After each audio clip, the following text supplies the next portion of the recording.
welcome. I'm Rawia Alami and this is the Dailies, where we take a look at important news stories, reports, analyses and articles published in newspapers and media outlets across the world. Newsrooms worldwide scramble to interpret the symbolism and shifting power dynamics on display at Beijing's Grand Military Parade, with headlines dissecting each detail as Chinese, Russian and North Korean, along with other world leaders, gathered under China's watchful gaze.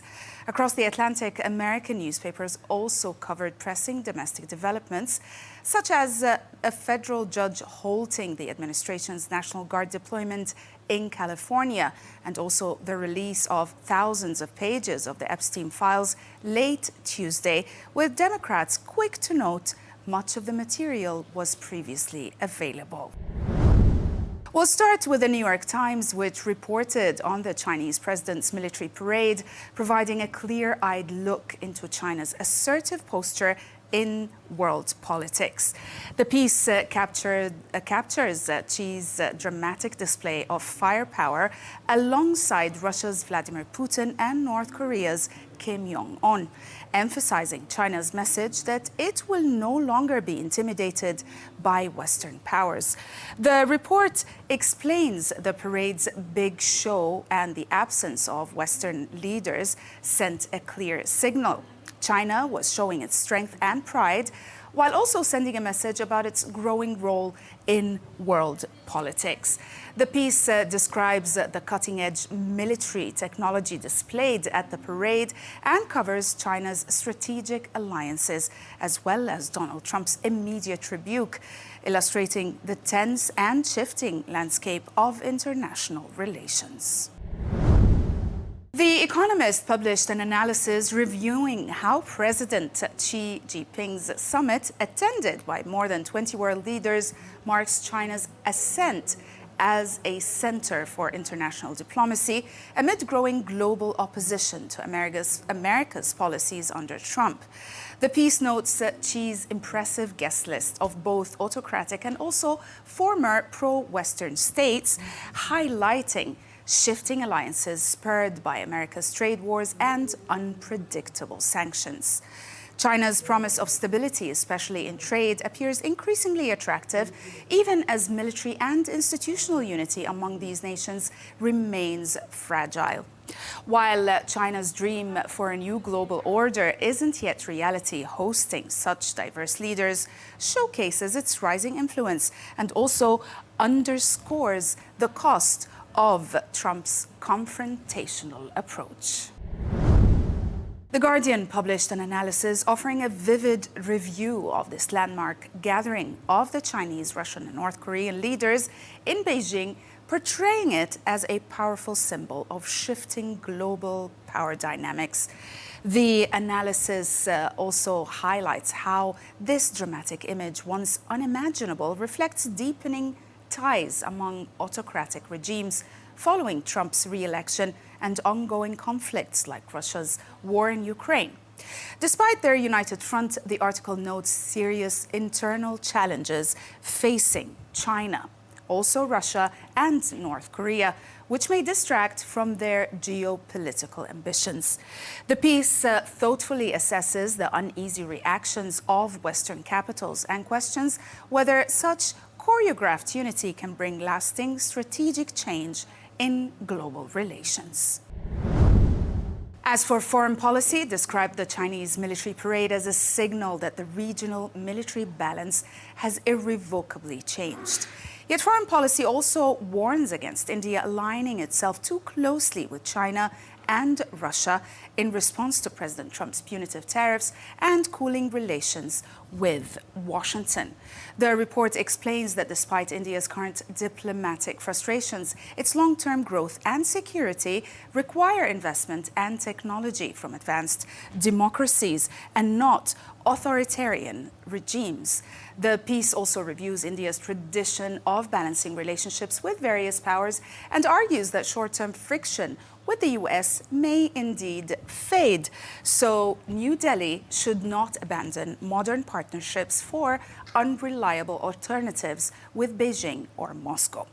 The report also advises India to explore closer ties with Australia, Japan, Europe, and other middle powers rather than falling into a China-Russia trap prompted by U.S. unpredictability. Moving on to the Global Times, whose editorial reviews China's V-Day military parade as a powerful message of historical remembrance and commitment to peace. The article also asserts that China's role as the key Eastern battlefield in World War II is too often overlooked, and that the parade honors those sacrifices while reaffirming a correct historical view. It also frames the event as both a tribute to martyrs and a declaration of China's resolve to uphold post-war international order and defend its sovereignty against revisionism.